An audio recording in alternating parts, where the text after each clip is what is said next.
The door opened, and I certainly didn't plan on giving anyone, or perhaps the ruler of the entire Shifters continent, a concussion. But when you're house-sitting a penthouse that costs more than your entire culinary school tuition, and the door unlocks at midnight, you don't ask for ID. You grab the heaviest cast-iron skillet you can find, and you swing for the fences. I expected a thief. I expected the police. I did not expect the man on the floor to look up at me, bleeding, dazed, and grinning like he just found the best dessert on the menu. I hit the Alpha King with a frying pan. And the problem isn't that he's angry. The problem is, I think he liked it. Welcome back to Raven's Library, Wolfpack. I am so excited to share today's story with you. But first, let me know in the comments, where in the world are you listening from? And do you have a furry reading buddy curling up with you today? I love seeing who's in the pack. Also, if you want to support the channel and unlock exclusive member-only stories, be sure to hit that join button below. Now, let's dive into the romance. Chapter 1. There is a very specific sound a 12-inch seasoned cast-iron skillet makes when it connects with a human skull. It isn't a thud. It isn't a crack. It is a resounding, vibrating clong, like a church bell ringing inside a wet pumpkin. I stood over the body, my chest heaving, gripping the handle of the pan like it was Excalibur. The intruder was down. He was sprawled out on the imported Italian marble of the foyer, limbs splayed, completely motionless. "Stay down!" I shouted at the unconscious man, my voice cracking. I have a paring knife in my pocket, and I know how to debone a chicken in under 30 seconds. He didn't move. The silence of the penthouse was deafening, broken only by the hum of the sub-zero refrigerator and my own panicked breathing. I took a step closer, raising the skillet again, just in case he was playing possum. That's when the hallway lights flickered on, sensing motion, and illuminated my victim. My stomach dropped through the floor and settled somewhere near the basement parking garage. Burglaries usually involve ski masks, dark clothes, and a general lack of hygiene. This man was wearing a suit that cost more than my parents' house. His shoes were polished to a mirror shine, even though one was currently twitching. He smelled like expensive whiskey, rain, and something sharper, something predatory that made the tiny hairs on my arms stand up. "Oh God," I whispered, lowering the pan an inch. "I just killed a rich person. The legal fees alone will bankrupt me." A low groan rumbled from the floor. It wasn't a sound of pain. It was a sound of deep, confused irritation. The man rolled onto his back, one hand coming up to clutch his forehead. He blinked, shaking his head like a dog shedding water, and then opened his eyes. They weren't normal eyes. They were gold. Molten, glowing, terrifying gold. I gasped and scrambled back, tripping over the welcome mat but keeping the skillet raised. I knew those eyes. Everyone knew those eyes. They were on every magazine cover, every news broadcast, every terrified whisper in the city. Rourke, the Alpha King, the man who owned half the city and ruled the other half. And I had just treated his head like an omelet. He pushed himself up to a sitting position, swaying slightly. A trickle of blood ran down his temple, ruining the perfection of his face. He looked at the blood on his fingers, then looked up at me. His gaze traveled from my fuzzy socks, up my flour-stained pajama pants, to the frying pan trembling in my hand. He didn't roar. He didn't shift into a 10-foot wolf and rip my throat out. He just stared at me, with an intensity that felt like a physical weight. "Did you?" His voice was rough, like gravel grinding together. He paused, blinking slowly. "Did you just hit me with cookware?" "You broke in!" I yelled, my defense mechanism kicking in. You snuck in! Who sneaks into a penthouse at midnight? I live here, he said, the words coming out slow and deliberate. The owner is in Europe, I countered, gripping the handle tighter. I'm the house sitter. You unlocked the door without knocking. That is rude. That is creating a hostile work environment. Rourke braced one hand on the floor and stood up. He was massive. He kept unfolding, taller and broader until he blocked out the light from the hallway. The air in the room suddenly felt hot, charged with static electricity. My instincts screamed at me to run, to drop the weapon and beg for mercy. But I dug my heels in. I wasn't going to be intimidated by a trespasser, even if he was royalty. He took a step toward me. I swung the pan threateningly. Don't come any closer. I'll do it again. I swear, I'll dent the other side to match. He stopped. A strange expression crossed his face. The corner of his mouth twitched. He wasn't looking at the weapon. He was looking at me. He was looking at me like I was a puzzle he wanted to solve, or perhaps a steak he wanted to devour. You have no idea who I am, do you? He asked softly. I know exactly who you are, I snapped. You're a billionaire with a concussion and a very poor sense of personal space. Now back up or I'm calling the police. The police work for me, he said, taking another step. Then I'll call the tabloids, I threatened. I'll tell them the Alpha King got taken down by a pastry chef with a skillet. How will that look for your stock prices? He froze. The gold in his eyes flared brighter. For a second, I thought I'd gone too far. I thought this was the moment he would snap my neck. Instead, a low rumble started in his chest. It grew louder, shaking his frame, until he threw his head back and laughed. It was a dark, rich sound that wrapped around my spine. A pastry chef, he murmured, looking at me with a terrifying, focused hunger. You hit me because you thought I was a burglar. I was protecting the property, and you're threatening to blackmail me. He took another step, ignoring the heavy iron pan hovering inches from his nose. He was close enough now that I could smell him, cedar and storm clouds. It was intoxicating. I am negotiating my safety, I corrected, trying to keep my voice steady.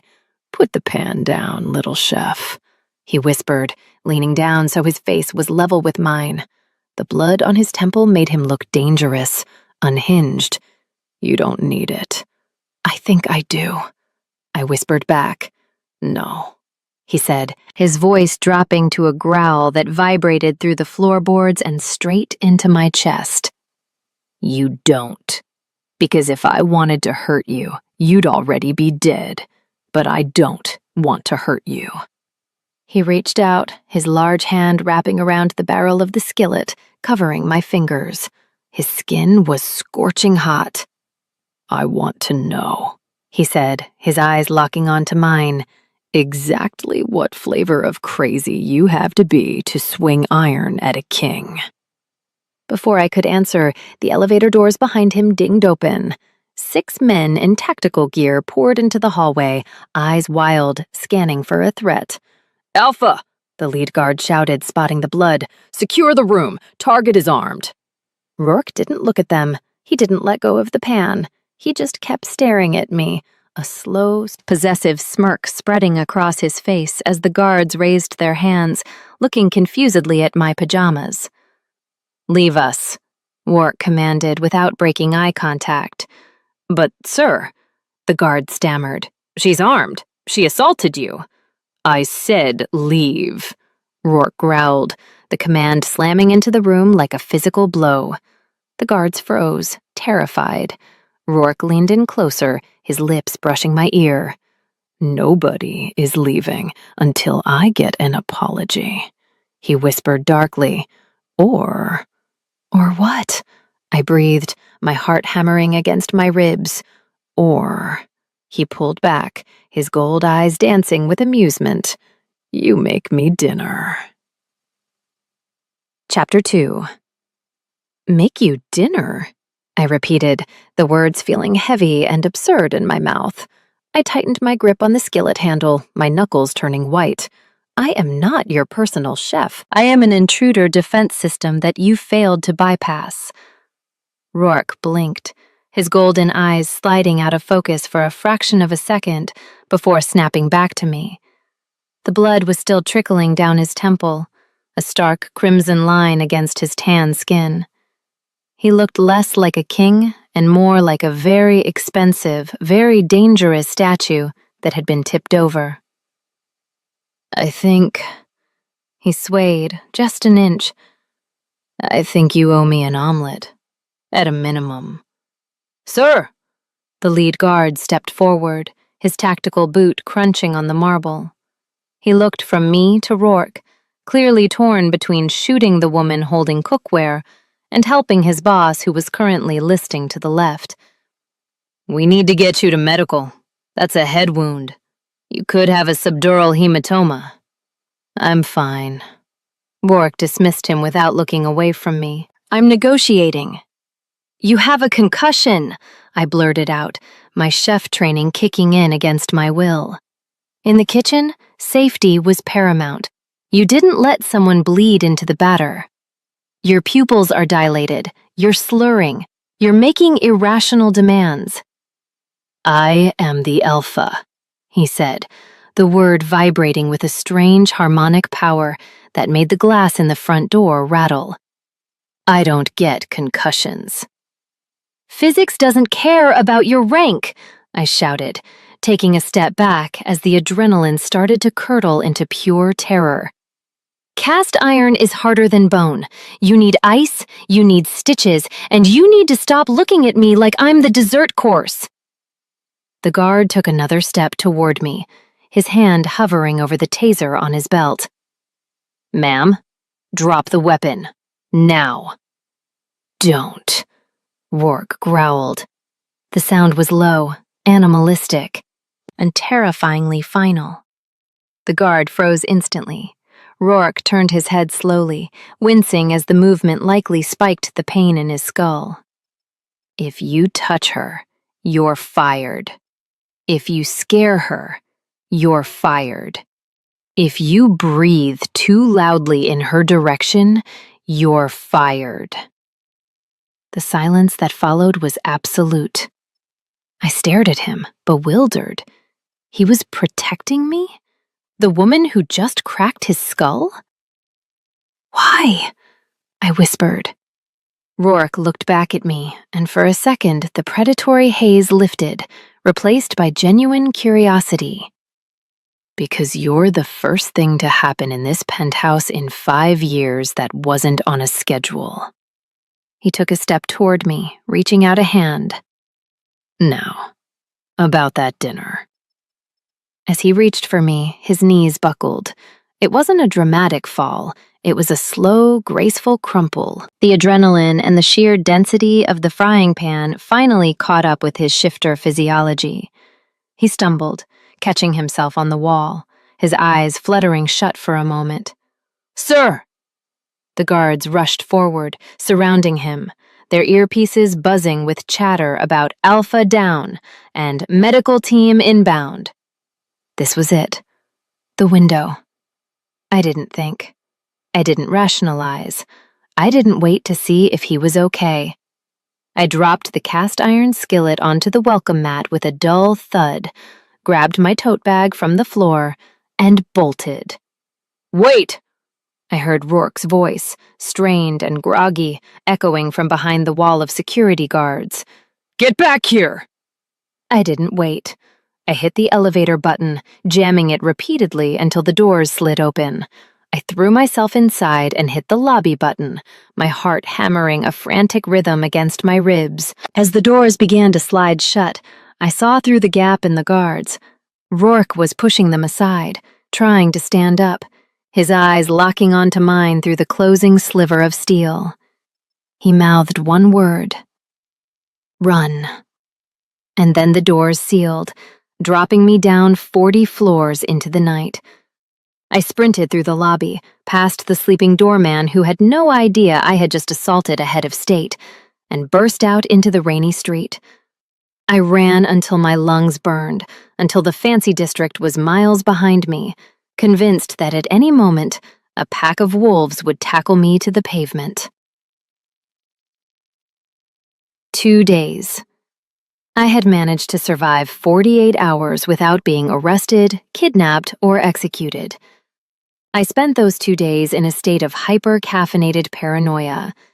I checked the news constantly, waiting for the headline. Wanted, short baker, armed with skillet. But there was nothing.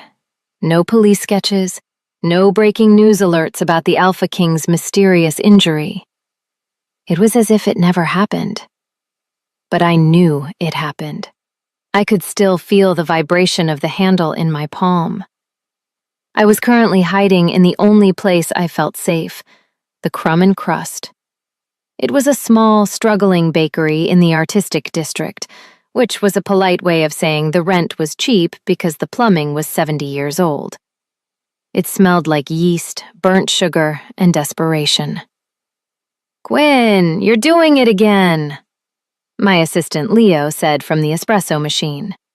He was 19, entirely too relaxed, and wearing a beanie that defied gravity. "You're staring at the door like you owe it money." "I don't owe it money," I muttered, aggressively kneading a ball of brioche dough. "I owe it an apology." "To the door?" "To the universe," I corrected. "I put bad energy out there, Leo. And now I'm waiting for the karmic boomerang to come back and hit me in the face." "You need to relax," Leo said, steaming milk. "Nothing exciting ever happens here. The biggest drama we had this month was when Mrs. Gable accused us of shrinking her muffins." As if summoned by the irony gods, the sunlight streaming through the front window was suddenly blotted out. It started with a low hum, a vibration that rattled the trays in the display case. I looked up, my flour-covered hands freezing mid-knead. A black SUV, sleek and armored like a tank in a tuxedo, rolled to a stop directly in front of the bakery. Then another. Then a third. The street outside, usually filled with hipsters on bicycles and delivery trucks, went silent. Pedestrians stopped walking. A pigeon actually paused mid-flight, or maybe that was just my brain short-circuiting. "Whoa," Leo whispered, hearing over the espresso machine. "Is that the president?" "No," I whispered, backing away from the counter until my back hit the cooling racks. "It's worse."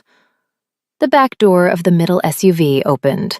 A security detail spilled out first, men in dark suits with earpieces, scanning the street with professional disinterest. They formed a perimeter. Then a leg stepped out, a polished dress shoe, a tailored charcoal suit pant leg. My breath hitched. Rourke emerged into the afternoon sun. He looked devastating. He was wearing a suit that probably cost more than the entire building. He was tall, broad, and exuded an aura of power that made the air feel thin. But he wasn't perfect.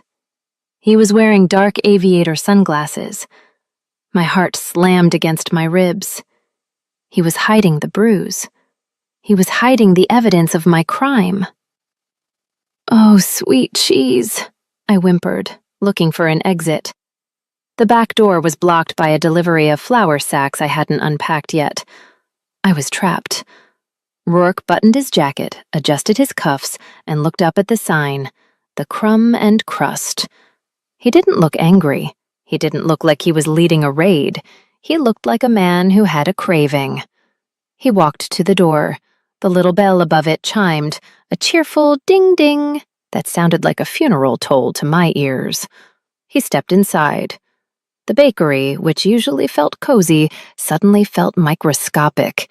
His presence filled every corner, soaking into the walls like humidity. He took off the sunglasses slowly, hooking them into his breast pocket. There it was, a faint, purpling bruise on his left temple, artfully partially concealed by his hair, but unmistakable to me. He looked around the shop, his gaze sliding over the mismatched chairs, the chalkboard menu, and Leo, who was staring with his mouth open. Finally, his eyes landed on me. I was covered in flour, hiding behind a tray of croissants, clutching a rolling pin like a lifeline. He didn't shout. He didn't order his men to seize me. He simply walked over to the "Order Here" sign and joined the line behind Mrs. Gable, who was counting out pennies for a scone. Chapter 4. The sheer absurdity of the moment made my brain stutter. The Alpha King, the apex predator of the continent, the man who signed treaties with blood and owned skyscrapers, was standing patiently in line behind an 80-year-old woman who was arguing about the price of raisins. He looked wildly out of place. His suit was too sharp, his posture too rigid. He stood with his hands clasped behind his back, staring at the display case with the intensity of a general surveying a battlefield. "Young man," Mrs. Gable said, turning to him. She had no idea who he was. To her, he was just a tall obstruction. "You're blocking the light. Some of us are trying to see the lemon bars." I stopped breathing. I waited for him to snap. I waited for the royal decree. Rourke looked down at her. A small, polite smile touched his lips, a smile that didn't reach his predatory gold eyes. "My apologies, madam," he said, his voice smooth as velvet. "Please, take your time. The lemon bars look defenseless." His eyes flicked to me on the last word. I gulped. Mrs. Gable finally paid and shuffled away with her scone. There was no one left between us. No buffer. Just 3 feet of countertop and the consequences of my actions. Rourke stepped forward. Up close, he was overwhelming. I could smell the expensive cologne, the cedar, and beneath it all, the scent of wolf, wild and leashed. "Welcome to the crumb and crust," I squeaked. My voice was an octave higher than normal. Can I help you?" He placed his hands on the counter. His fingers were long, manicured, and terrifyingly strong. I remembered how easily he had held the skillet. "You ran," he said. It wasn't a question, it was an observation. "I had a prior engagement," I lied, wiping my floury hands on my apron. "A yeast emergency." "A yeast emergency," he repeated, his face deadpan. "It's very volatile," I babbled, unable to stop. "If you don't punch it down, it rises up and takes over the kitchen. Sort of like unwanted guests." The corner of his mouth ticked up. He leaned in, resting his elbows on the glass, bringing his face closer to mine. The bruise on his temple was darker up close. "I waited for you, Quinn. I waited 20 minutes on the floor. My security team was very distressed. They wanted to tear the city apart to find you." "Why didn't they?" I whispered. "Because I told them you were a specialist," he murmured. "I told them you were testing my reflexes, and that I failed." "You lied to your guards?" "I don't like people touching my things," he said simply. The weight of the word things hung in the air, heavy and possessive, and I haven't decided if you're a threat or a thrill yet. He stood up straight, scanning the display case again. "I'll take one." I blinked. "One what? A croissant? A muffin?" "One of everything," he said, waving a hand vaguely at the case. "Every pastry, every tart, every bun. Pack it all up." That's $300 worth of baked goods," I stammered. "You can't eat all that." "Watch me," he challenged. He didn't take them to go. He made me plate them. He sat at the tiny, wobbly table in the corner, his knees bumping against the wood. And he ate. He ate a croissant. He ate a raspberry Danish. He ate a sticky bun. And the entire time, he didn't look at the food. He looked at me. He watched me knead dough. He watched me pipe icing. He watched me wipe down the counters. His gaze was physical, a tactile weight that stroked down my spine. It was the most aggressive act of eating I had ever witnessed. Every bite felt like a promise. After an hour, he stood up. He brushed a crumb from his lapel, the only speck of imperfection on him. He walked back to the counter where I was pretending to organize receipts. He reached into his jacket pocket and pulled out a sleek black credit card. He slid it across the counter, along with a white linen napkin he had written on. "Keep the change," he said. "Consider it a down payment on the medical bills." "I didn't agree to pay your medical bills," I protested, staring at the card. It was black titanium. It looked heavy. "Oh, I'm not charging you for the bruise," he said, leaning in one last time, his voice dropping to a whisper that made my toes curl. "I'm charging you for the insult." He turned and walked out, the bell chiming cheerfully behind him. The SUVs rolled away, leaving the street silent again. I looked down at the napkin. In elegant, sharp handwriting, he had written a phone number and a single sentence. "Next time, aim for the shoulder. The head hurts too much to enjoy the view." Chapter 5. I stared at the napkin for a long time. I stared at it until the ink started to blur, and Leo, my assistant, gently pried it from my fingers. "He wants you to aim for the shoulder?" Leo asked, reading the scrawl with wide eyes. "Quinn, what did you do to the Alpha King?" "Nothing," I lied, snatching the napkin back and shoving it into my apron pocket. "It's a metaphor for business.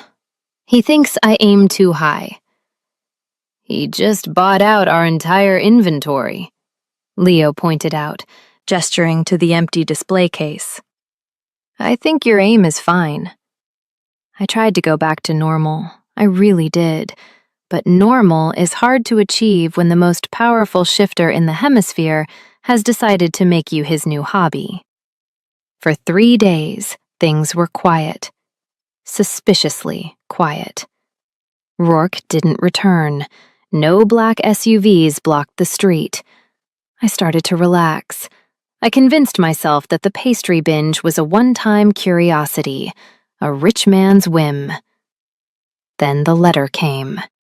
It wasn't slid under the door.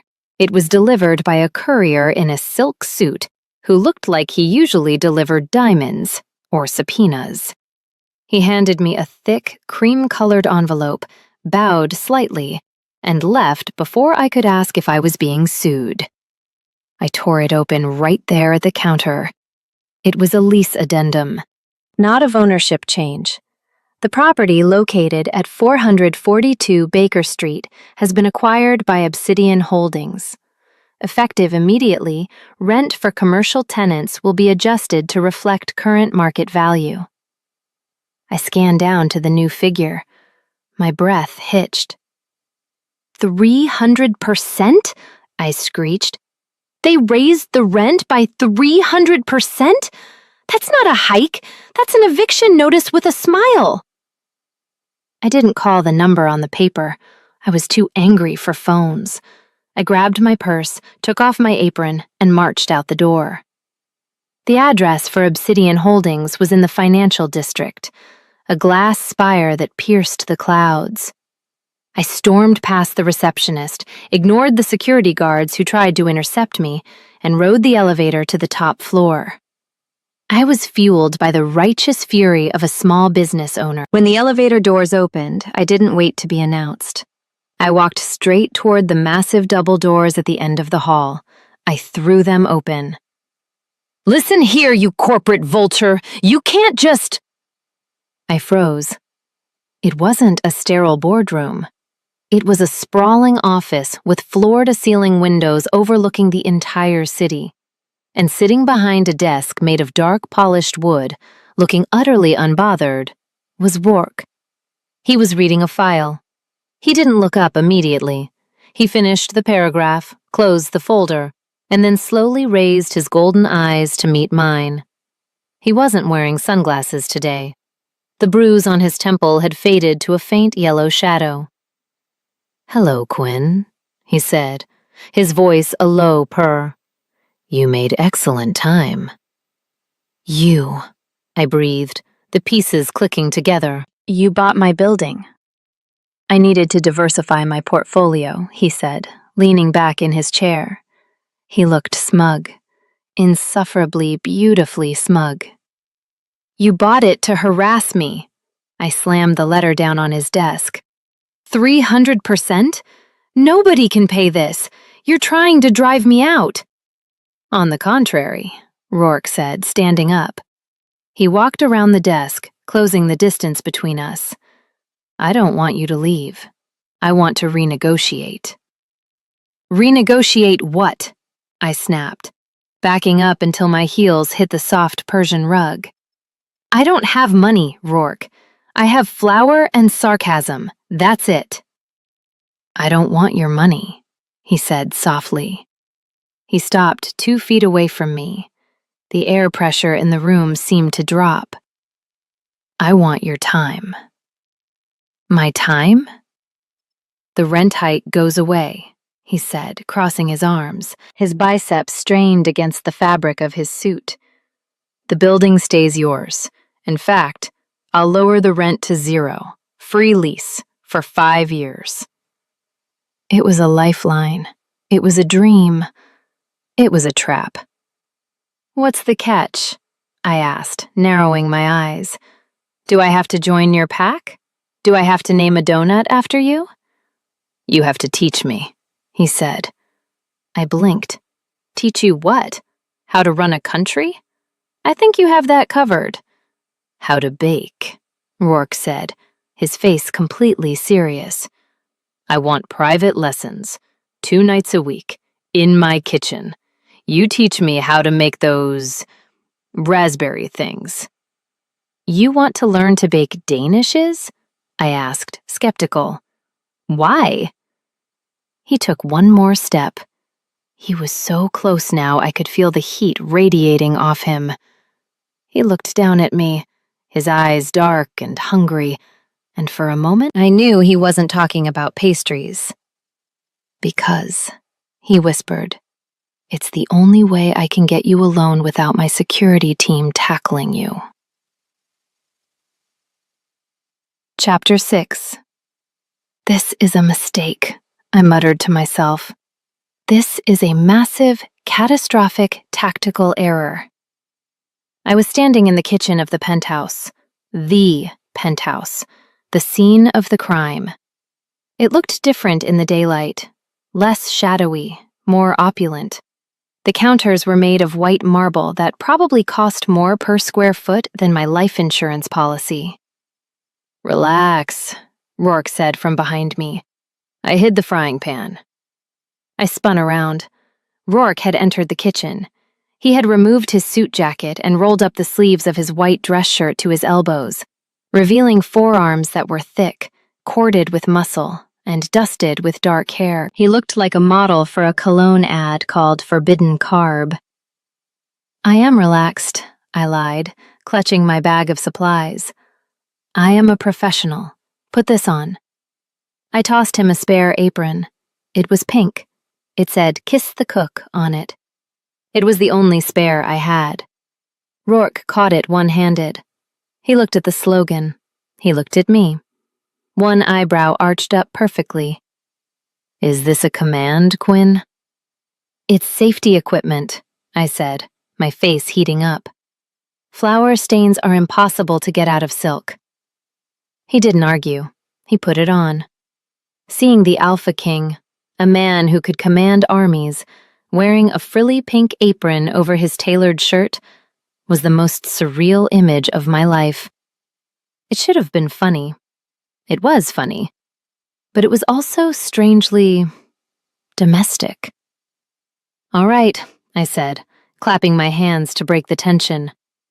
Lesson 1. Scones. They are forgiving, unlike you. "I'm very forgiving," Rourke murmured, leaning his hip against the counter. "I haven't executed you yet."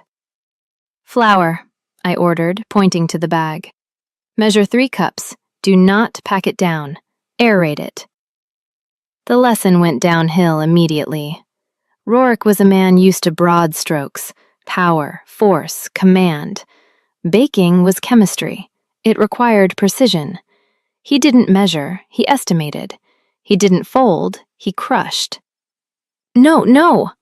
I stepped in as he prepared to assault the dough with his bare hands. "You're overworking it. If you handle it too much, the gluten develops and it turns into a rock. You have to be gentle." I reached out, grabbing his wrist to stop him. The moment my skin touched his, the air left the room. His hands were massive, warm, and rough. Mine looked tiny in his grip. I froze. Rourke went perfectly still. He didn't pull away. He turned his hands over, intertwining his fingers with mine, coating my skin in the flour that was already dusting his palms. "Gentle," he repeated, his voice dropping to that gravelly rumble that made my knees weak. "Like this?" He didn't move his hands to the dough. He kept them on mine. He took a step closer, pinning me between his body and the marble counter. He smelled like vanilla now, mixed with his own dark masculine scent. It was a heady combination. "Rourke," I breathed, looking up at him. "The scones." "Forget the scones," he whispered. He released one of my hands and reached up, his thumb brushing against my cheekbone. "You have flour on your face." "You put it there," I accused weakly. "Then I should clean it off." He didn't use a towel. He used his thumb, tracing the line of my jaw, moving slow, agonizingly slow. His eyes were locked on my lips. The playfulness was gone. This was the wolf. He was testing me. He was waiting to see if I would run again. My heart was hammering so hard I thought he could hear it. I wanted to run. I wanted to stay. I wanted to hit him with a pan again just to break the tension. "The oven," I squeaked. "It's preheated."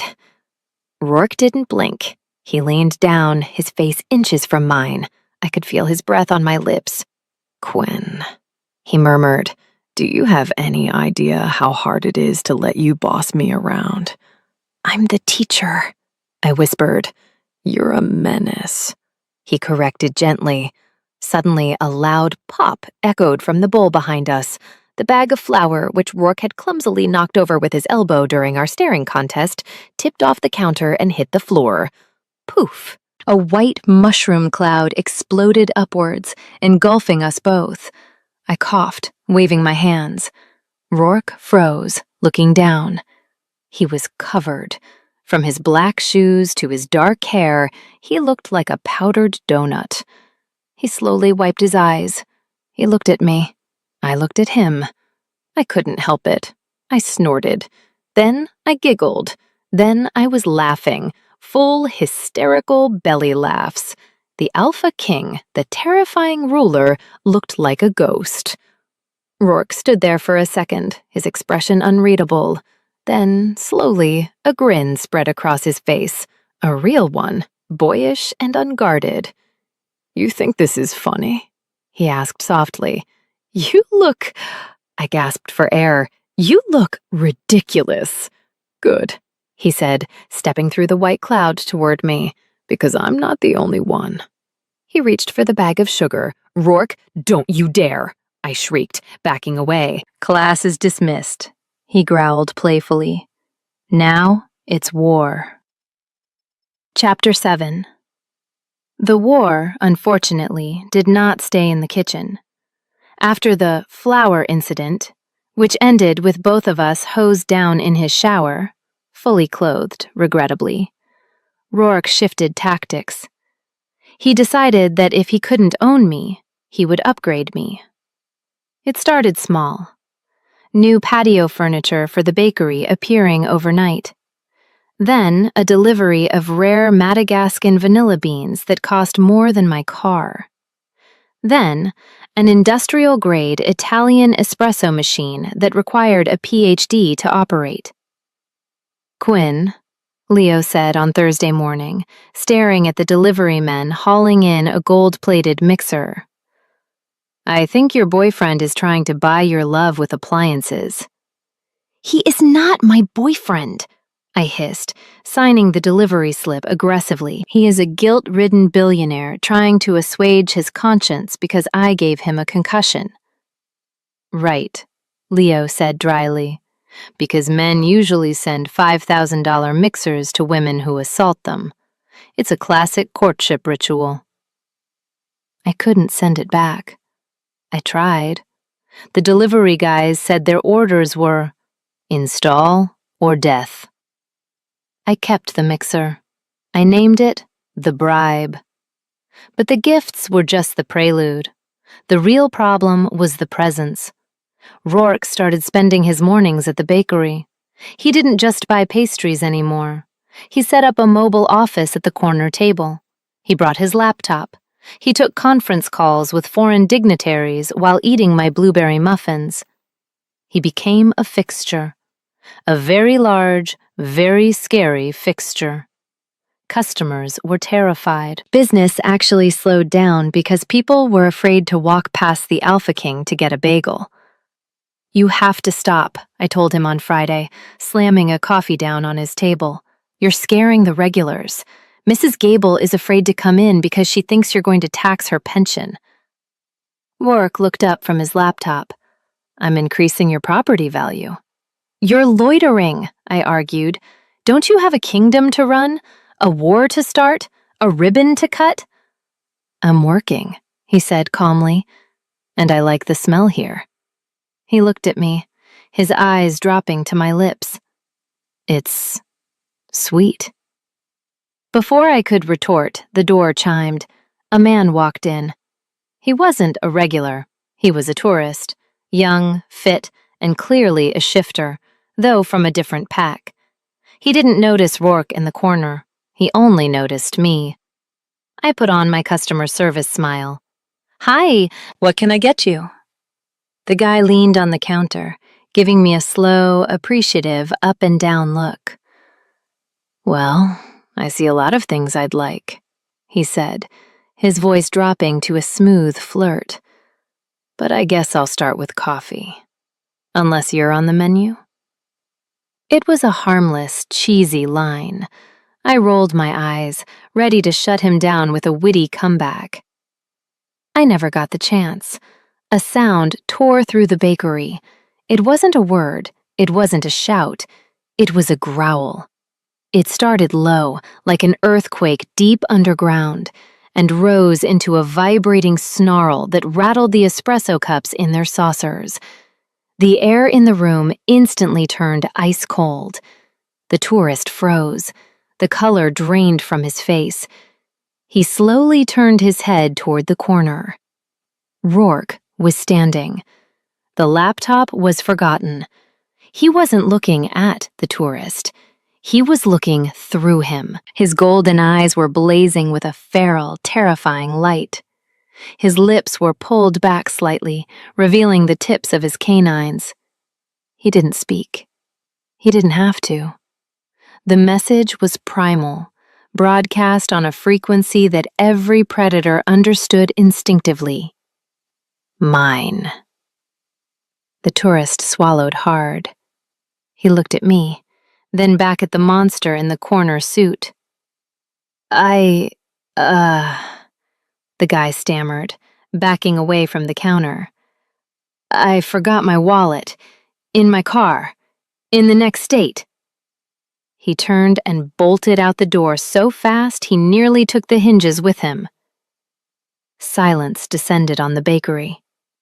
Leo was hiding behind the coffee grinder. I stood frozen, my heart pounding in my throat. Not from fear, but from a sudden, confusing rush of heat that flooded my veins. Rourke didn't sit back down. He walked toward the counter, his movements fluid and stalking. The growl had stopped, but the energy was still crackling around him. He stopped in front of me. He placed his hands on the glass, leaning in until we were nose to nose. His pupils were blown wide, swallowing the gold. "Rourke," I whispered, my voice trembling. "You just chased away a paying customer." "He wasn't hungry," Rourke said, his voice rough, stripped of all civilization. "He was hunting." "And what are you doing?" I asked, breathless. Rourke reached out, gripping my chin gently but firmly, tilting my head back so I couldn't look away. "Marking," he rasped. Chapter 8. "Marking?" I squeaked, trying to pull back, but his grip on my chin was absolute. It wasn't painful, just firm enough to remind me that I could hit him with all the cookware in the world, and he'd still be the one in charge. "You can't just mark people, Rourke. This is a bakery, not a fire hydrant." Rourke blinked, the golden fire in his eyes slowly dimming back to a simmering human hazel. He released my chin, his thumb brushing my lower lip in a parting caress that made my knees feel like unbaked dough. "He was looking at you," Rourke stated, as if that explained everything. I corrected his vision.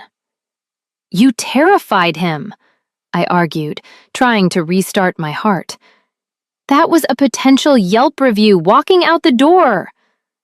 "I'll write you a review," Rourke countered smoothly, straightening his tie. 5 stars. Excellent service. Highly aggressive management. Before I could throw a bagel at him, the door chimed again. But this time, the atmosphere didn't shift toward fear. It shifted toward judgment. A woman walked in. She was stunning in that terrifying high-maintenance way. She wore a cream pantsuit that cost more than my entire culinary education, and her hair was so perfectly coiffed, it looked like it had been legally mandated to sit that way. I recognized her immediately from the tabloids. Lady Celestia Thorne, the daughter of the Northern Alpha, the woman everyone expected Rourke to marry. She paused in the doorway, her nose scrunching slightly as she took in the smell of yeast and coffee. She looked at the mismatched chairs. She looked at Leo, who was trying to become invisible behind the espresso machine. And then she looked at Rourke. "Rourke," she purred, walking toward us. Her heels clicked on the linoleum like a countdown timer.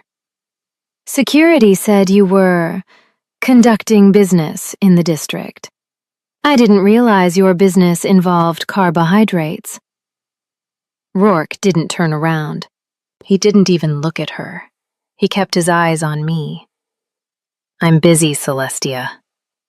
"Clearly," she said, her gaze sliding to me. It wasn't a glare. It was worse. It was a blank, bored dismissal. To her, I wasn't a rival. I was the help. "And who is this? Your new nutritionist?" "I'm the owner," I said, wiping my hands on my apron. I summoned every ounce of my customer service training. "Can I get you something? A muffin? A slice of humble pie?" Leo choked on a laugh in the background. Celestia smiled, but it didn't reach her eyes. "Oh, nothing for me. I don't eat heavy foods. But I suppose I should support the local economy. Give me a lemon tart. To go."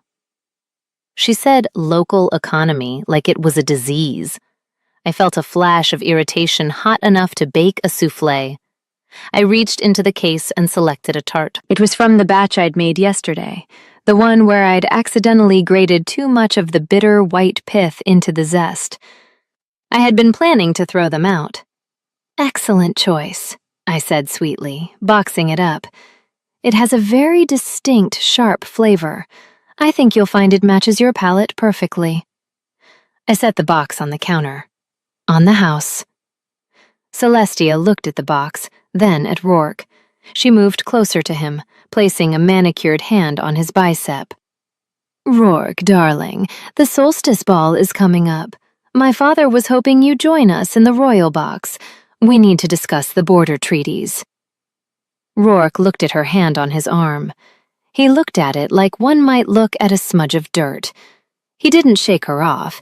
He just stepped away, moving closer to the counter, closer to me. I have a date for the solstice, Rourke said calmly. Celestia froze. I froze. Even the coffee machine seemed to stop hissing. You do? Celestia laughed, a brittle sound. Who? Rourke reached across the counter, took the box containing the bitter tart, and handed it to Celestia. That's classified, he said. Enjoy the tart, Celestia. Quinn made it. That makes it more valuable than your car. Celestia's mouth opened, then closed. She looked from him to me, her eyes narrowing into slits of pure, calculating venom. She snatched the box and turned on her heel, storming out. I breathed a sigh of relief, but it was short-lived. As Celestia opened the door, a flash went off, then another. Through the window, I saw a swarm of photographers descending on the sidewalk. They weren't there for the pastries. Rourke, I whispered, staring at the paparazzi. What did you just do? Rourke didn't look worried. He looked satisfied. I just announced that the game has started. Chapter 9. By 2 a.m., the paparazzi had gone, but my peace of mind went with them. I was at the bakery late, prepping for a massive wedding order due the next day. 300 cupcakes and a 3-tier cake. I was exhausted, fueled only by espresso and anxiety. I was piping roses onto the final tier when I heard it. A hiss. I froze. Please be a snake, I prayed. Please be a snake and not the plumbing. It wasn't a snake. Under the industrial sink in the corner, a pipe gave a mournful groan and then burst. Water exploded outward. It wasn't a trickle. It was a geyser. Freezing cold water sprayed across the kitchen, hitting the ovens, the floor, and dangerously close to the wedding cake. No, no, no! I screamed, dropping the piping bag. I scrambled toward the sink, slipping on the wet tiles. I tried to grab the shut-off valve, but it was rusted tight. The water blasted me in the face, soaking my shirt instantly. Turn off! Turn off, you piece of junk! I fumbled for my phone with wet hands, trying to find a 24-hour plumber, knowing it would cost a fortune I didn't have. Suddenly, the back door crashed open. I spun around, expecting a burglar. Instead, I saw a tuxedo. Rourke stood in the doorway. He looked like he had just stepped off a red carpet. He was wearing a black velvet smoking jacket, a crisp white shirt, and a bow tie that was currently undone, hanging loose around his neck. He looked ridiculously handsome and completely out of place in my flooding kitchen. Moisture sensor, he announced, holding up his phone. Building management alert. Rourke! I yelled over the sound of spraying water. Do something! The cake! He didn't hesitate. He didn't ask questions. He didn't worry about his velvet jacket. He strode across the slippery floor, dropped to his knees in the puddle of dirty water, and shoved his hands under the sink. His muscles bulged against the expensive fabric as he gripped the rusted valve. With a grunt of exertion that was entirely too attractive, he wrenched it. The metal screeched. The water stopped instantly. Silence fell over the kitchen, save for the rhythmic drip-drip of water falling from my nose. Rourke stayed on his knees for a moment, breathing heavily. He was soaked. His pants were ruined.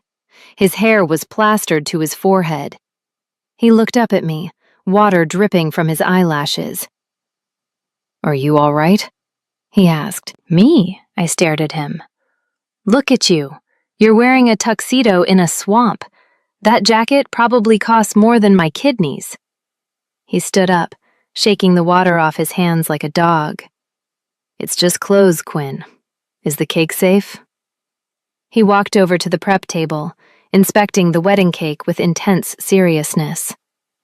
The frosting is intact. Structural integrity holding. I slumped against the counter, the adrenaline crashing.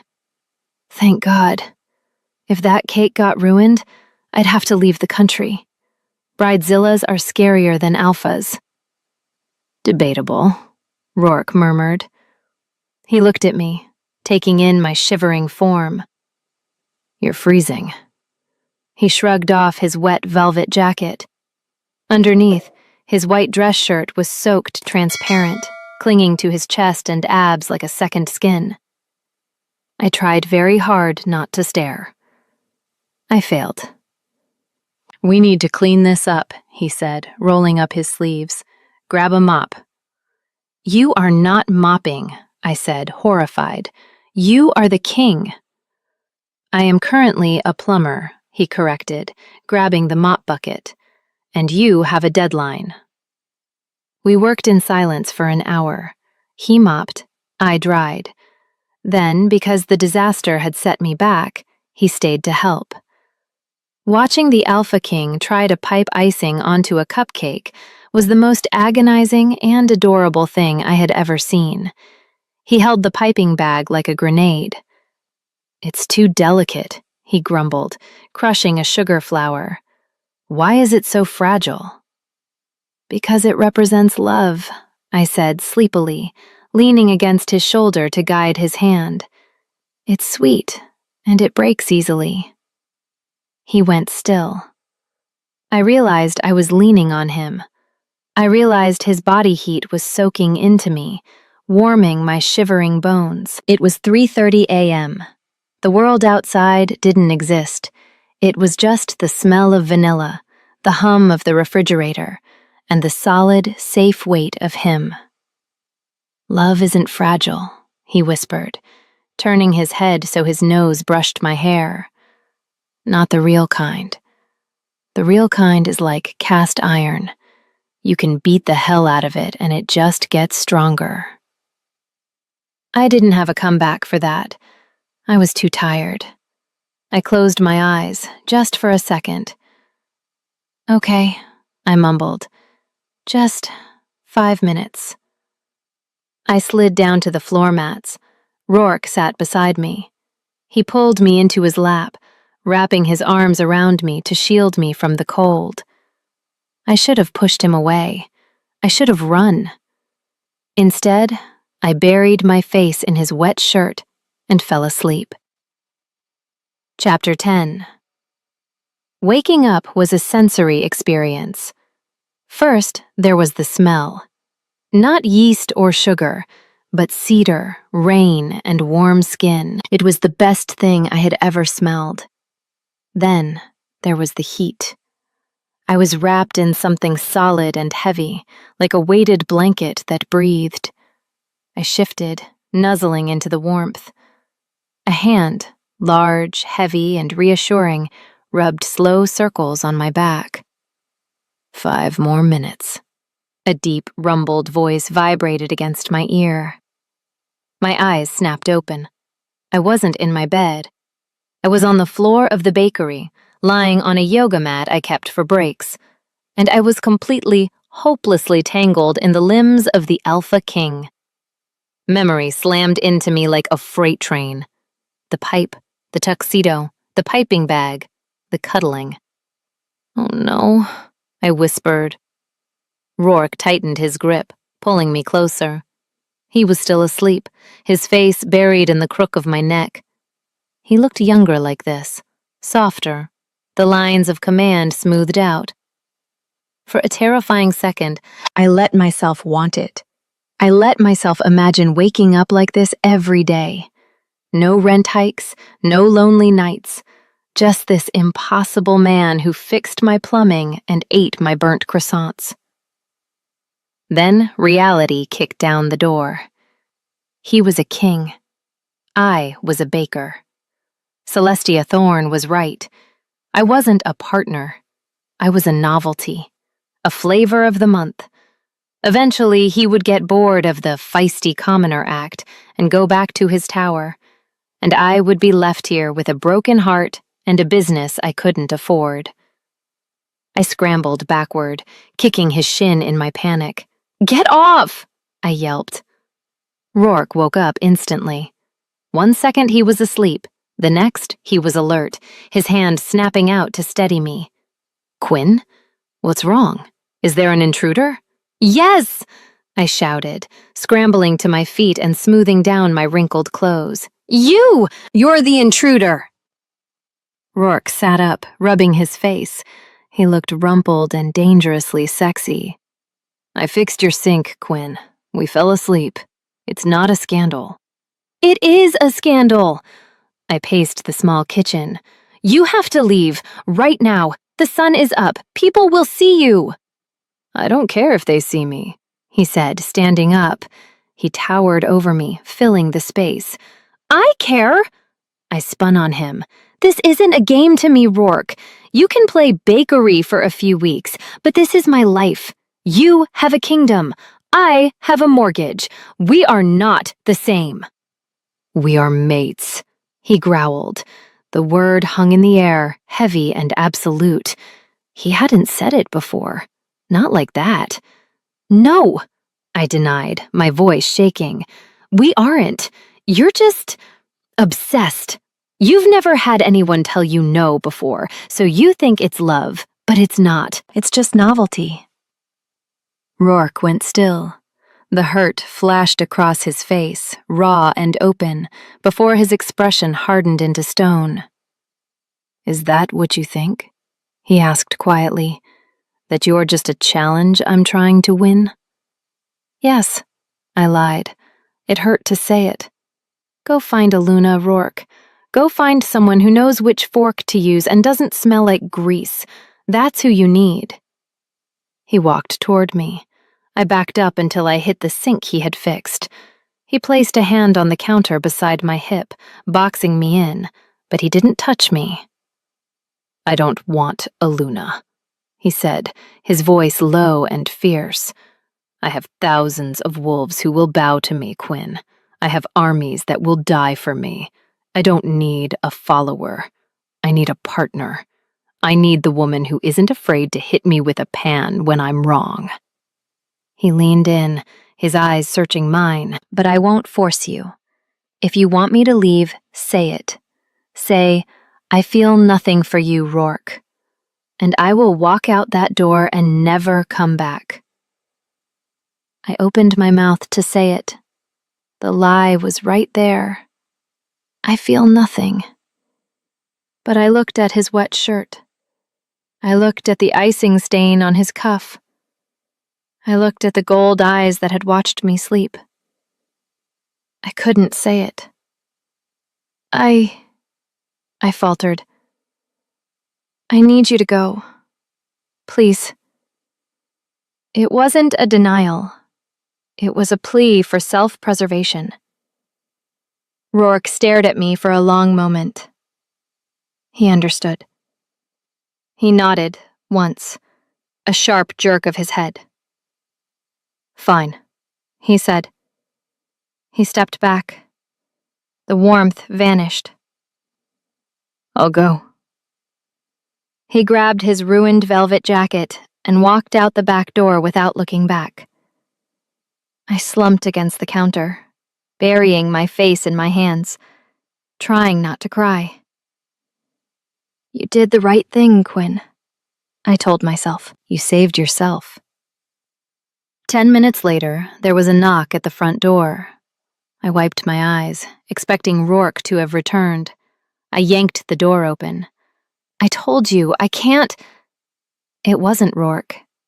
It was a man in a formal livery uniform, holding a thick, gold-embossed envelope on a velvet pillow.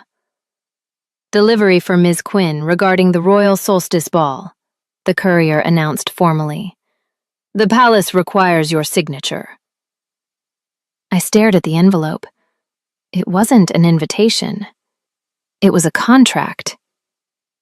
"What is this?" I asked. "The catering contract," the courier said. "The king has personally requested the crumb and crust to provide the dessert for the ball. The fee is substantial." He handed me the contract. I looked at the number. It was enough to pay off my rent for 5 years. It was enough to save everything, but there was a clause highlighted in gold ink at the bottom. Clause 4A. The head pastry chef must present the dessert to the king personally, on the dance floor. He hadn't given up. He had just changed the battlefield. "That manipulative, arrogant, beautiful jerk," I whispered, clutching the contract. I looked at the courier. I looked at the check that would save my bakery. "Do you have a pen?" I asked. Chapter 11. I signed the contract with a pen that cost $3, pressing down so hard I nearly tore the parchment. "There," I said, shoving the document back at the courier. "Tell your boss I accept his terms. But tell him if he tries to micromanage the ganache, I'm walking." The courier blinked, clearly not used to people threatening the king with confectionery-based ultimatums. He bowed nervously and retreated to his armored van. "Quinn," Leo whispered, staring at the check the courier had left behind. He was holding it by the corners like it was a holy relic. "Do you know how many zeros are on this? I think I need to lie down. I think I'm having a tax bracket-induced stroke." "It's blood money, Leo," I muttered, tying my apron back on with aggressive knots. "He's trying to buy his way back into my good graces." "He can buy his way into my good graces," Leo said dreamily. "He can buy my graces a condo in the Bahamas." "It's a trap," I insisted, grabbing a rolling pin. "He knows I can't refuse the money because of the rent hike, which he orchestrated, by the way. He created the problem so he could sell me the solution. It's classic Machiavellian tactics. It's emotional racketeering." I spent the next 3 days in a state of baking-induced fugue. I channeled every ounce of my frustration into the menu. Oh, he wanted dessert? I was going to give him dessert. I was going to make pastries so complex, so decadent, and so technically difficult that he would choke on his own regret. I decided on a croquembouche tower, 4 feet tall, spun sugar cages, profiteroles filled with creme diplomate, infused with the rarest vanilla and a hint of bourbon. It was a structural nightmare. It was a masterpiece. But as the days ticked by, the silence from the palace was deafening. Rourke didn't call. He didn't text. No black SUVs idled outside the shop. The bakery felt strangely empty without his looming, expensive presence in the corner. "He's respecting your boundaries," Leo pointed out on Tuesday, watching me glare at the empty corner table. "You told him to go away." "I know," I snapped. "So why does it feel like he's plotting something?" "Because he's an alpha," Leo said, stealing a macaron. "They don't retreat. They reload." By the time the day of the solstice ball arrived, my nerves were frayed to the point of snapping. We packed the van with military precision. The croquembouche was secured in a climate-controlled box that I strapped in with more care than I would a human child. "Okay," I said, checking my reflection in the rearview mirror. I looked tired. My hair was in a messy bun, and I had a smudge of flour on my chin that refused to wipe off. We go in, we set up the tower, we wait for the signal. I present the dessert, I do not make eye contact, and we leave. "And the dancing?" Leo asked, reading the contract copy on his phone. "Clause 4A? Must present on the dance floor?" "I'll waltz with the cake cart," I grumbled, starting the engine. If he thinks I'm going to swoon just because he's wearing a crown, he's got another concussion coming. But deep down, As I merged onto the highway toward the glittering spires of the Royal District, I knew I was lying. I wasn't afraid I'd swoon. I was afraid that when I saw him, surrounded by his court and his power, I wouldn't want to leave.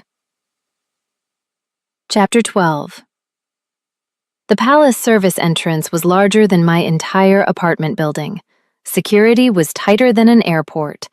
They scanned the van, they scanned the flower, and one very serious guard actually waved a wand over the profiteroles to check for explosives. "Clear," the guard grunted, waving us through the massive steel gates. We were ushered into the royal kitchens. If my bakery was a rowboat, this place was an aircraft carrier. It was a gleaming labyrinth of stainless steel, populated by 50 chefs in tall white hats, moving with terrified efficiency. "Don't get in the way!" the head chef screamed, running past us with a tray of roasted pheasant. "The king is in a mood. If the sauce separates, heads will roll." "Great," I muttered to Leo. "He's grumpy. That bodes well." We found our assigned station in the pastry corner. I began the delicate process of assembling the tower, gluing the choux buns together with hot caramel. It required surgical focus. I blocked out the noise, the heat, and the overwhelming scent of roasting meat. "Ms. Quinn?" I jumped, nearly dropping a spun sugar cage. A severe-looking woman with a headset and a clipboard was standing behind me. "Yes?" "The king has requested your presence in the staging area in 20 minutes for the presentation," she said, looking me up and down with mild distaste. "However, your current attire is unsuitable for the ballroom." I looked down at my flour-stained apron and comfortable sneakers. "I'm a chef. This is what we wear." "Not in front of the cameras," she sniffed. "Guests are in formal wear. You cannot walk onto the dance floor looking like the help." "I am the help," I argued. "That's literally what you're paying me for." "There is a dressing room prepared for you down the hall," she interrupted, pointing a manicured finger. "There is a package inside. Please change. You have 15 minutes. She marched away before I could argue. "Go," Leo said, shooing me. "I'll finish the caramel drizzle. Go see what ridiculous gown he bought you. I bet it's pink. I bet it has sequins." I grumbled all the way to the dressing room. I expected a Cinderella moment, a corset, a ball gown, something designed to make me look like a pretty little doll for his arm. I was ready to hate it. I was ready to storm out and wear my dirty apron out of spite. I opened the door. There was a long garment bag hanging on the rack. A note was pinned to it in that familiar, sharp handwriting. "I don't want a princess. I want the chef. M." I unzipped the bag. It wasn't a dress. It was a chef's coat. But it was unlike any coat I had ever seen. It was cut from blindingly white silk, tailored to nip in at the waist. The buttons weren't plastic. They were gold, embossed with the royal wolf crest. The trousers were sleek, black, and high-waisted, made of a fabric that moved like water. It was professional. It was commanding. It was a uniform, elevated to the status of royalty. I touched the silk, my throat tightening. He hadn't tried to change me. He hadn't tried to force me into his world's mold. He had looked at who I was, a baker, a worker, a boss, and he had given me armor. I stripped off my dirty clothes and pulled on the silk. It fit perfectly. I buttoned the gold studs all the way to my chin. I looked in the mirror. I didn't look like a commoner crashing a party. I looked like the general of the kitchen. I smoothed the fabric, took a deep breath, and opened the door. "Okay, Rourke," I whispered to the empty hallway. "You want a show? Let's give them a show." Chapter 13. The ballroom was a sea of diamonds, velvet, and apex predators. I stood behind the massive double doors, my heart hammering against my ribs like a trapped bird. Next to me, Leo was pushing the gold cart that held the 4-foot tower of profiteroles. "There are so many people," Leo squeaked, peeking through the crack in the doors. "I think I see a duke. I think I see a movie star. Quinn, is that the Prime Minister?" "Focus, Leo," I hissed, smoothing my silk jacket. "It's just a room full of hungry people. They're just customers with better jewelry." "And sharper teeth," Leo added unhelpfully. Inside the ballroom, the music was a polite orchestral swell. The air smelled of expensive perfume and ozone, the scent of hundreds of powerful shifters in one enclosed space. At the far end of the room, on a raised dais, sat the Alpha King. Even from this distance, Rourke was impossible to miss. He was sprawling on a velvet throne like a man serving a prison sentence. He wore a black tuxedo that fit him like a second skin, a red sash across his chest, and a crown that looked heavy and archaic. He looked bored, lethally, violently bored. Lady Celestia Thorne was standing next to him, whispering something in his ear and laughing. Rourke didn't even turn his head. He was staring at the floor, twirling a champagne flute with dangerous agitation. Then, the Master of Ceremonies tapped his microphone. "Lords and ladies," the voice boomed, "presenting the royal dessert. Crafted by the renowned pastry chef, Ms. Quinn of the Crumb and Crust." The double doors swung open. The conversation died instantly. All heads turned toward us.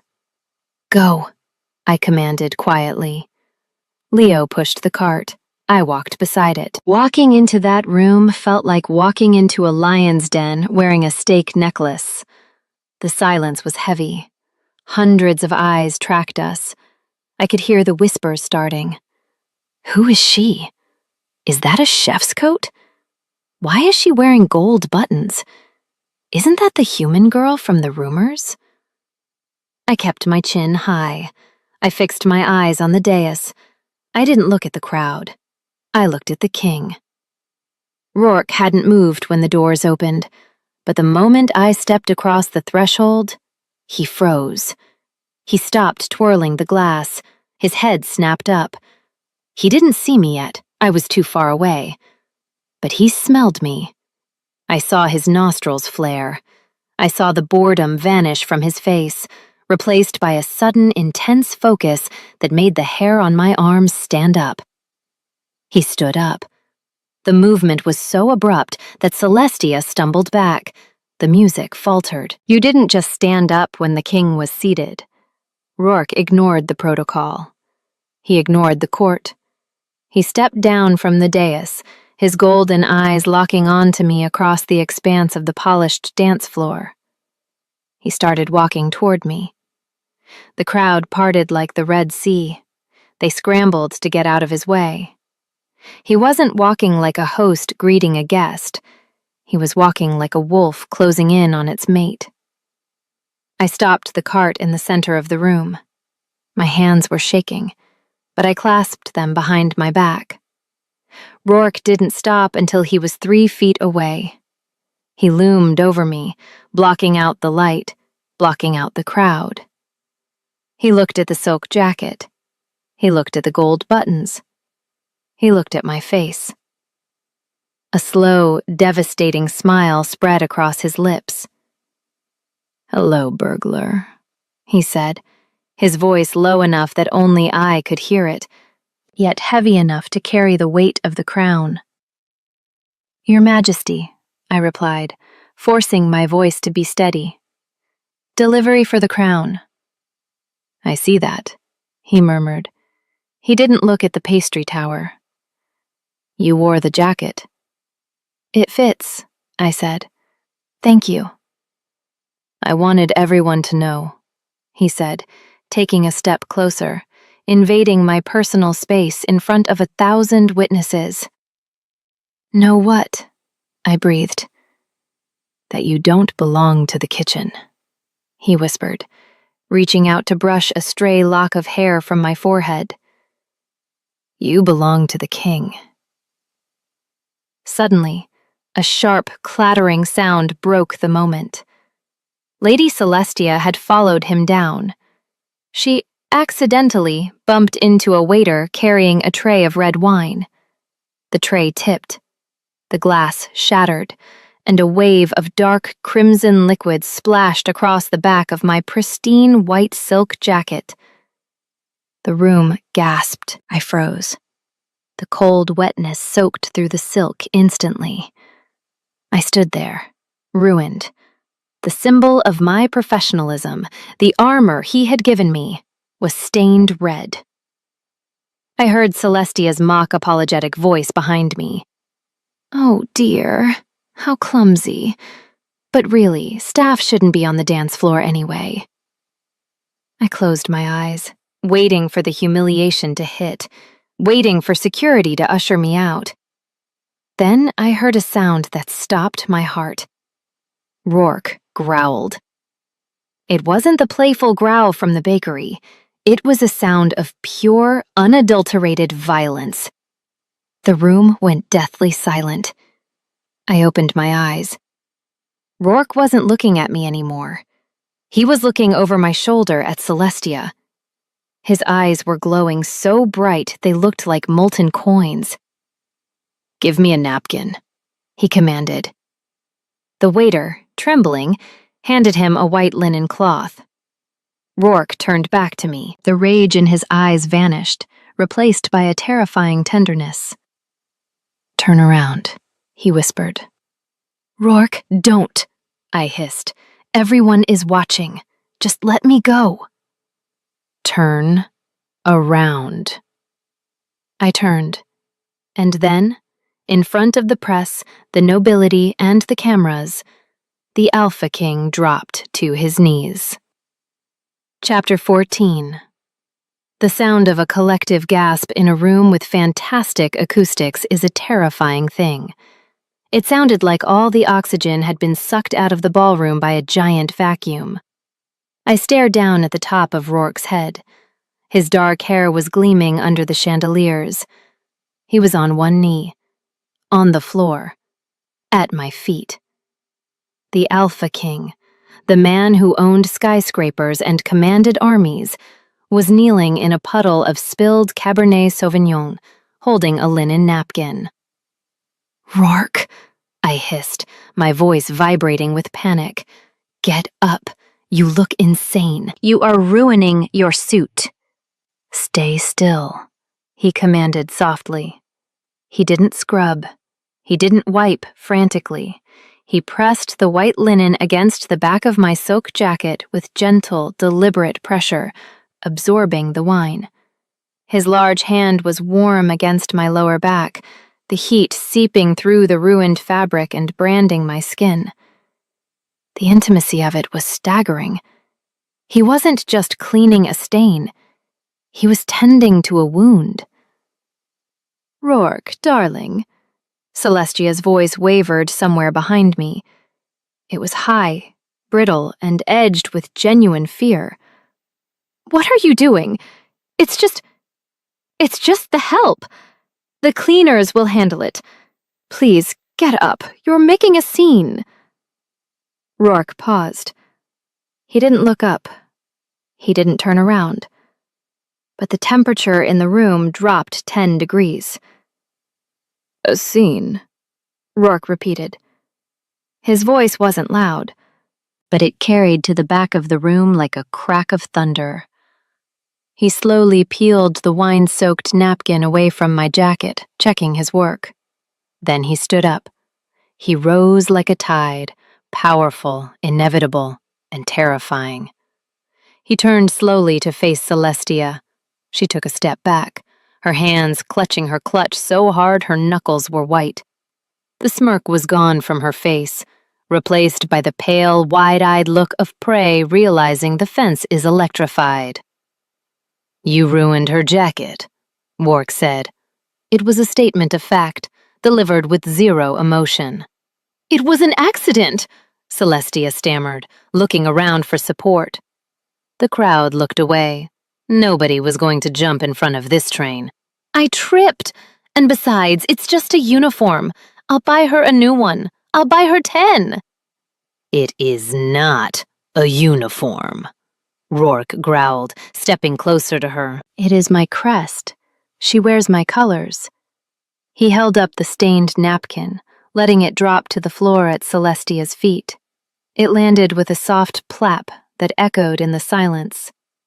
You stained my colors, Celestia, he said, his voice dropping to a lethal whisper. And you did it to humiliate the only person in this room who actually works for a living. Rourke, please, she whispered, tears of embarrassment welling up. It's just a baker. She is the chef, he corrected, and as of this moment, she is under royal protection. He turned his back on her. He dismissed the daughter of a powerful alpha like she was a gnat. He turned back to me, his eyes softening instantly as they scanned my face. Are you burned? He asked, ignoring the hundreds of people staring at us. Was the wine hot? It was room temperature, I managed to say, my heart doing gymnastics in my chest. Rourke, everyone is staring. We need to leave. We need to go back to the kitchen. No, he said, shaking his head. We have a contract to fulfill. The contract? I blinked, confused. You want the dessert? It's right there. I pointed to the cart of profiteroles that Leo was guarding with his life. Clause 4A, Rourke quoted, a wicked glint returning to his golden eyes. The presentation must occur on the dance floor. He reached out his hand, palm up, a silent invitation, a public challenge.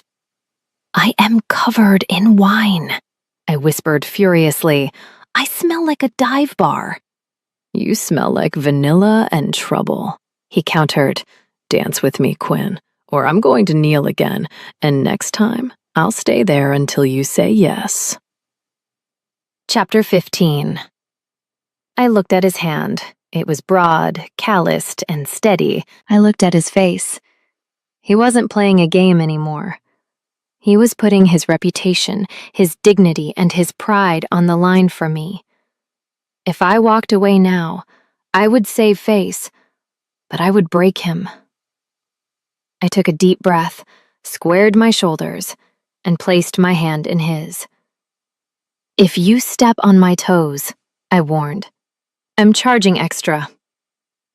Rourke's fingers closed around mine, warm and possessive. He pulled me in. Deal. He signaled the orchestra with a sharp nod.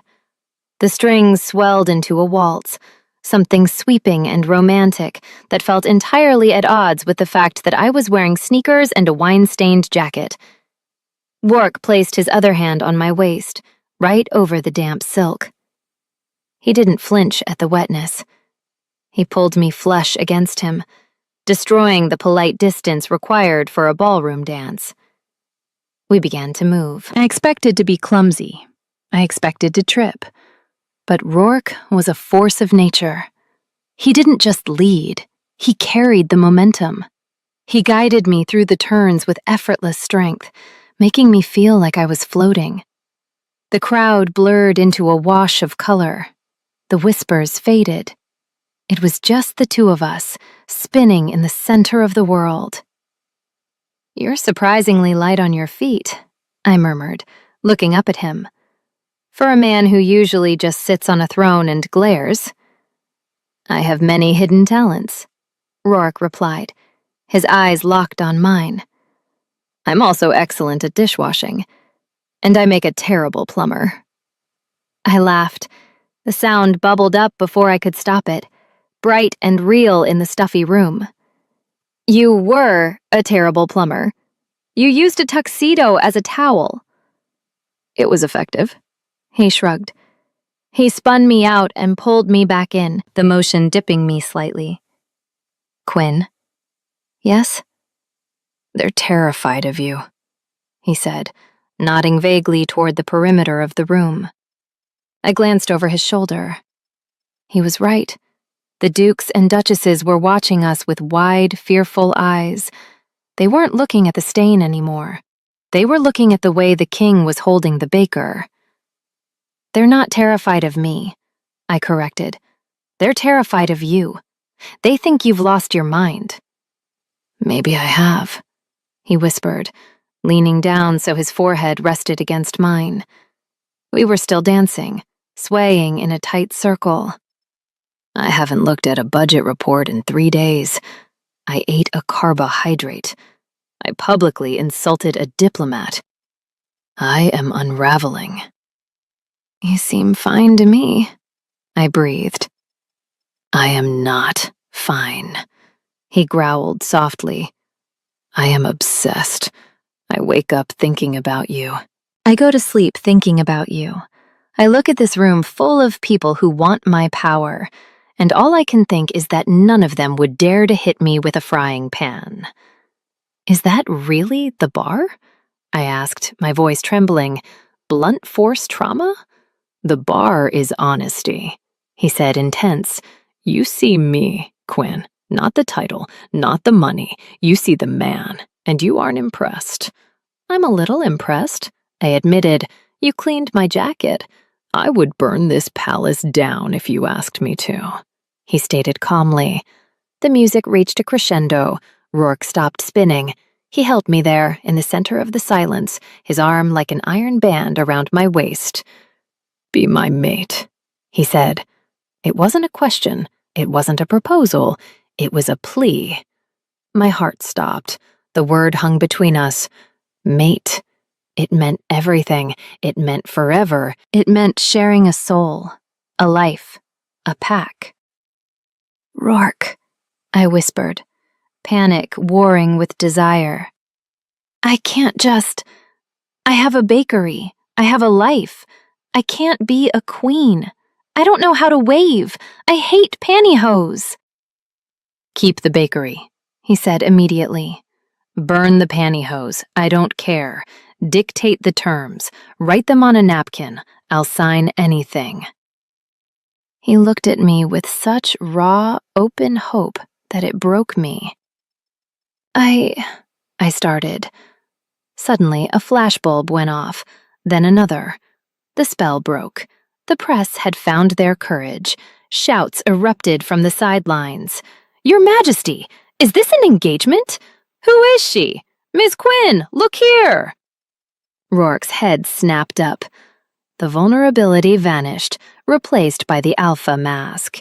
He shifted instantly, moving his body to shield me from the cameras. We're leaving, he announced. He didn't release my hand. He grabbed it tighter.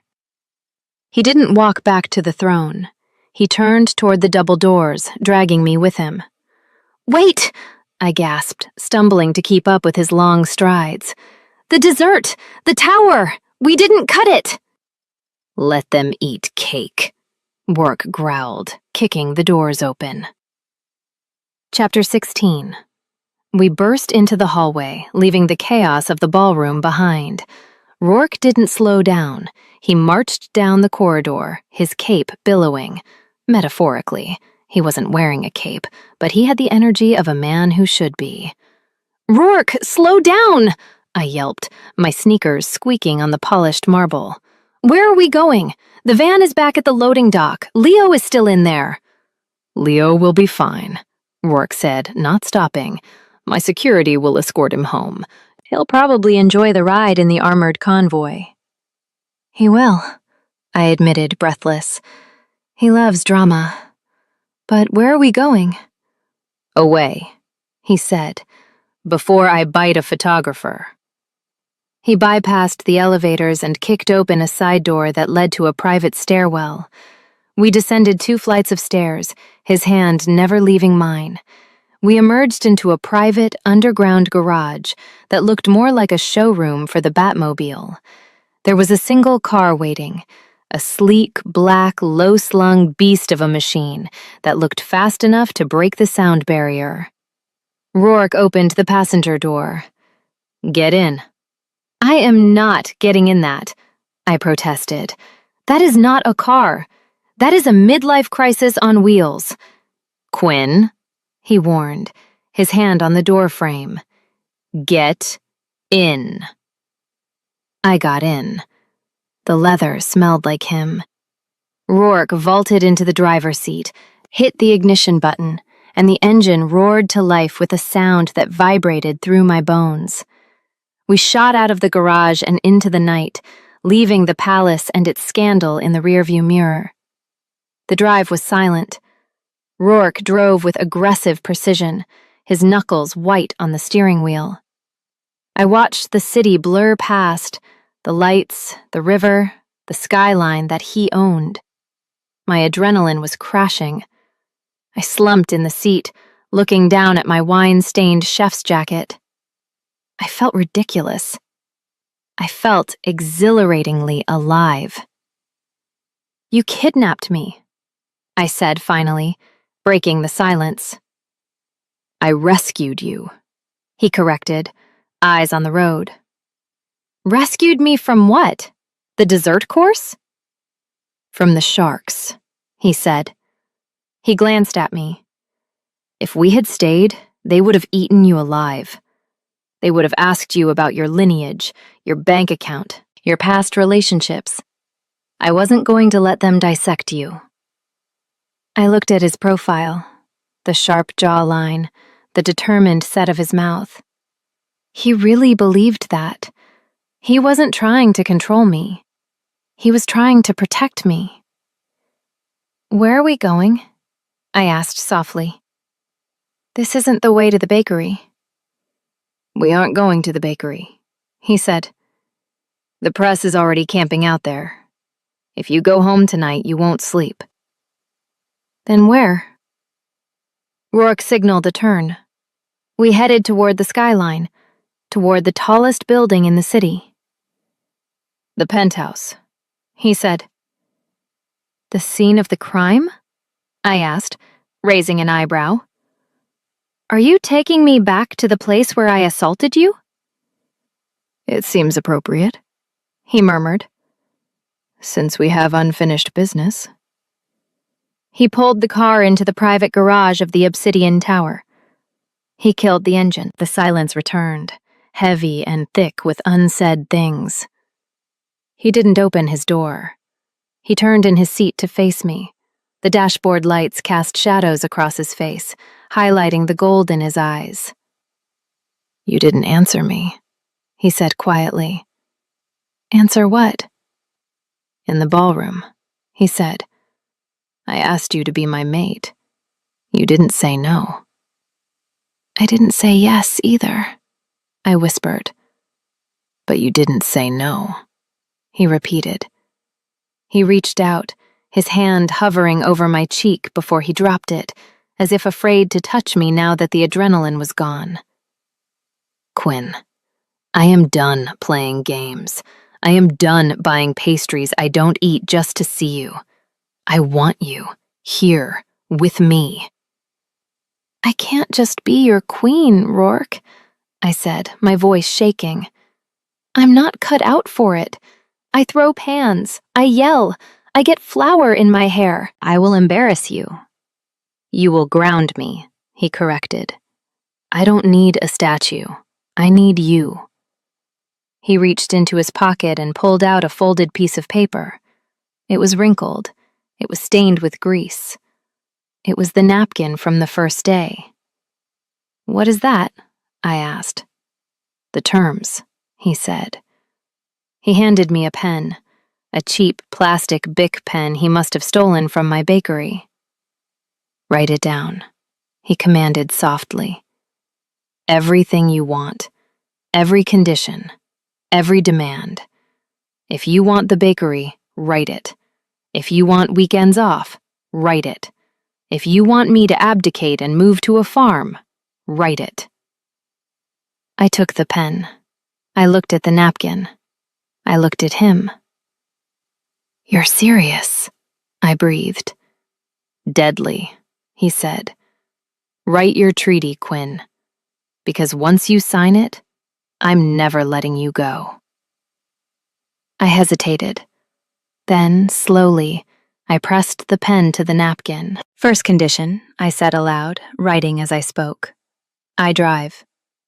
Rourke blinked. What? This car, I said, looking up at him with a grin. I get to drive it. Rourke stared at me. Then a slow, wicked smile spread across his face. Done, he said. What else? Oh, I said, leaning back against the leather seat. I'm just getting started. Chapter 17. The plastic pen scratched loudly against the grease-stained linen napkin. It was, without a doubt, the most unprofessional legal document in the history of the monarchy. Item 3, I muttered, pressing the napkin against the dashboard to steady my hand. The bakery remains an independent entity. You do not buy it, you do not optimize it, you do not send corporate consultants in suits to tell me my profit margins on muffins are inefficient. Rourke watched me write, his arm draped over the steering wheel, his eyes tracing the movement of the pen with terrifying intensity. Agreed, he said immediately. I prefer your muffins inefficient. Item 4, I continued, my handwriting getting smaller as I ran out of white space. No royal duties on Sundays. Sundays are for testing recipes and wearing sweatpants. If you try to put me in a tiara before noon on a Sunday, I will abdicate. I can ban tiaras on Sundays, Rourke murmured. He reached out, his finger tracing the line of my jaw. Anything else? I'm not done. I swatted his hand away, though my heart rate spiked. Item 5.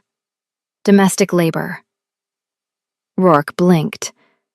I have staff for that. Not in my house, I said, looking him dead in the eye. If you stay at my apartment, or if we are whatever this is, you pull your weight. That means you do the dishes. Manually, with a sponge. No calling the royal cleaning crew. A slow, disbelief-filled smile spread across his face. You want the Alpha King to scrub plates? It builds character, I said primly, and it keeps you humble. Do we have a deal? Rourke leaned across the center console. The leather creaked. He took the pen from my hand and tossed it onto the dashboard. Then he took the napkin, folded it reverently, and slid it into his tuxedo pocket, right over his heart. We have a deal, he whispered.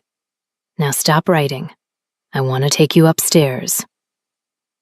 The elevator ride to the penthouse was the longest 40 seconds of my life. We stood side by side, not touching, but the air between us was so thick with tension, it felt like we were underwater. I watched the numbers climb, 10, 20, 30, feeling the weight of the night pressing down on me. I wasn't just going up to an apartment. I was going up to a life I wasn't sure I fit into. The doors slid open. The foyer was exactly as I remembered it from the night of the crime. The imported marble, the modern art, the spot on the floor where he had fallen. I walked to the center of the room and stopped, staring at the floor. This is where it happened, I said softly. The spot where I almost killed you. Rourke walked up behind me. He didn't stop until his chest brushed my back. He wrapped his arms around my waist, pulling me back against him, burying his face in the crook of my neck. Best headache of my life, he murmured against my skin. I gave you a concussion, Rourke. You gave me a challenge, he corrected. He turned me around in his arms, his hands sliding up to cup my face. The playfulness vanished from his eyes, replaced by a raw, naked hunger. I spent centuries being bored, Quinn. Everyone says yes to me. Everyone bows. Then you came out of the dark with a frying pan and told me to get out. He leaned his forehead against mine. I knew right then. I knew I was in trouble. I'm still trouble, I warned him. I'm messy. I'm stubborn. I will never learn the proper way to curtsy. Good, he breathed. And then he kissed me. It wasn't a tentative first kiss. It was a claiming. It was a seal on the contract I'd just written. He kissed me like he was starving, and I was the only sustenance in the world.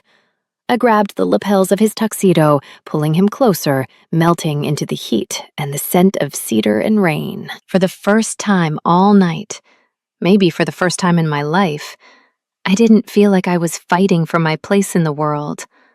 I felt like I had already won. The sun hitting the penthouse windows the next morning was aggressive. It wasn't the polite, filtered light I got in my apartment. It was high-altitude, unfiltered, blinding glory. I groaned, pulling a silk sheet over my head. Coffee, a voice grumbled from somewhere nearby. I peeked out from the fortress of pillows. Rourke was standing by the bed. He was wearing gray sweatpants and nothing else. The sight was distracting. He held a mug in his hand, looking at it with deep suspicion. I made it, he announced. I used the machine. It made angry noises, but brown liquid came out. I sat up, taking the mug. I took a sip.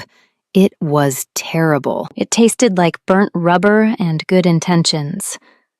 It's delicious, I lied, smiling at him. He sat on the edge of the bed, the mattress dipping under his weight. He looked at me, his hair messy, the alpha mask completely gone. He looked human. The napkin, he said, pulling the wrinkled paper from the nightstand. You missed a clause. I did? Clause 6, he said, tapping the paper. The duration. I swallowed, setting the terrible coffee down. What's the duration? Forever, he said. No renewal option, no exit strategy. You sign this, Quinn, and you're stuck with me. You're stuck with the press, the politics, the bad coffee, and the occasional concussion. He handed me the pen again. I looked at the man who had knelt in wine for me. I looked at the man who was willing to wash dishes just to be in my kitchen. I took the pen. I didn't hesitate. I scrawled my name across the bottom of the grease-stained napkin. Signed, I whispered. Rourke took the napkin. He didn't smile. He looked relieved, as if he had genuinely been afraid I would run. Good, he said. He stood up and walked to the massive floor-to-ceiling curtains that covered the far wall. Because we have an audience. He hit a button on the wall. The curtain slid open. I gasped. Down below, 40 stories down, the streets surrounding the tower were packed. It wasn't just paparazzi anymore. It was thousands of people. News vans, helicopters circling in the distance, crowds pressing against the barricades. They were waiting. They know you're here, Rourke said, looking down at the chaos. They know I took you. The palace issued a statement this morning. What statement? I asked, scrambling out of bed and clutching the sheet to my chest.